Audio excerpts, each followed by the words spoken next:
আসসালামু আলাইকুম। আমন্ত্রণ বাংলা ভিশন সংবাদে, আপনাদের সাথে আছি আয়েশা নুসরাত ইসলাম। এমপিও ভুক্তির দাবিতে প্রধানমন্ত্রীর সাথে সাক্ষাতের আশায় টানা তৃতীয় দিনের মতো অবস্থান কর্মসূচি পালন করছেন নন এমপিও শিক্ষক কর্মচারীরা।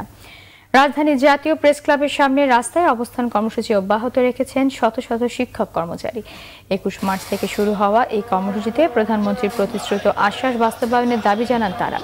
এর আগে 2018 জানুয়ারিতে প্রধানমন্ত্রী শেখ হাসিনার পক্ষ থেকে দাবি মেনে নেওয়ার আশ্বাস দিলে শিক্ষা প্রতিষ্ঠানে ফিরে যান নন এমপিও শিক্ষকরা, কিন্তু এক বছরেও দাবি বাস্তবায়নের কোনো অগ্রগতি না হওয়ায় তারা আবারও আন্দোলন শুরু করেছেন। আন্দোলনরত নন এমপিও শিক্ষক কর্মচারীদের দাবি, সারা দেশের 5,500 শিক্ষা প্রতিষ্ঠানের 75,000 শিক্ষক কর্মচারী দীর্ঘ 15-20 বছর ধরে দায়িত্ব পালন করে এলেও কোনো বেতন ভাতা পাচ্ছেন না। অর্থের অভাবে তারা মানবেতর জীবনযাপন করছেন বলে জানান তারা। সরকার দেশে অলিখিত বাকশাল কায়েম করেছে বলে অভিযোগ করেছেন বিএনপির স্থায়ী কমিটির সদস্য ডক্টর আব্দুল মঈন খান। স্থায়ী কমিটির আরেক সদস্য আমির খসরু মাহমুদ চৌধুরী বলেন, আন্দোলনের মাধ্যমে বেগম জিয়াকে মুক্ত করা হবে, ফিরিয়ে আনা হবে গণতন্ত্র।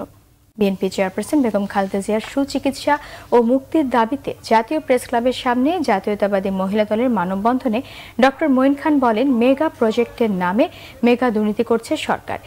এদিকে জিয়া পরিষদের আলোচনা সভায় অবিলম্বে বেগম জিয়ার মুক্তি দাবি করেন বিএনপি নেতারা।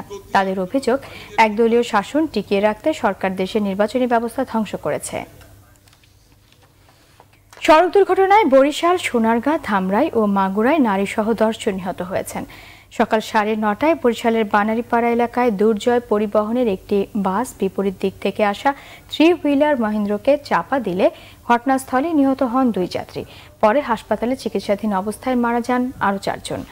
তাদের 3 জনের পরিচয় জানা গিয়েছে, তারা হলেন শিলা হালদার, মানিক ও খোকন।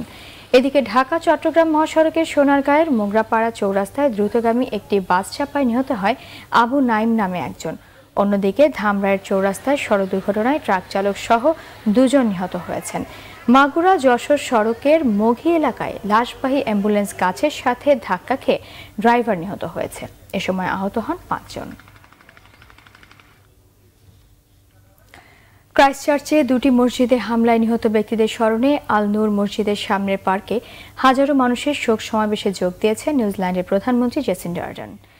শুক্রবার জুমার নামাজের আগে সমবেত হন মুসলিম সহ হাজারো জনতা। নিউজিল্যান্ডের রাষ্ট্রীয় রেডিও টিভিতে আজান প্রচারের পর দেশটি জুড়ে 2 মিনিটের নীরবতা পালনে অংশ নেন প্রধানমন্ত্রী জেসিন্ডা আর্ডার্ন। মুসলিম সম্প্রদায়ের উদ্দেশ্যে তিনি বলেন, গোটা নিউজিল্যান্ড তাদের সাথে শোকাহত। এ সময় ইমাম ফাউদ বলেন, বন্দুকধারীদের গুলিতে হৃদয় ভেঙেছে, কিন্তু তারা ভেঙে পড়েননি। এছাড়া মুসলিমদের সঙ্গে সংহতি প্রকাশ করে দেশটির অন্য ধর্মের নারীরাও মাথায় হিজাব পরেন। জুমার নামাজের পর অন্যদের সাথে 5 বাংলাদেশির জানাজার পর 2 জনের দাফন সম্পন্ন হয়। বাকি 3 জনকে দেশে পাঠানো হবে বলে জানিয়েছেন। পরের সংবাদ বিকেল 5টায় দেখার আমন্ত্রণ রইল। এছাড়া ফেসবুকে বাংলা ভিশন সংবাদ সরাসরি দেখতে লগ ইন করতে পারেন facebook.com/বাংলাভিশনে। এতক্ষণ সাথে থাকায় ধন্যবাদ।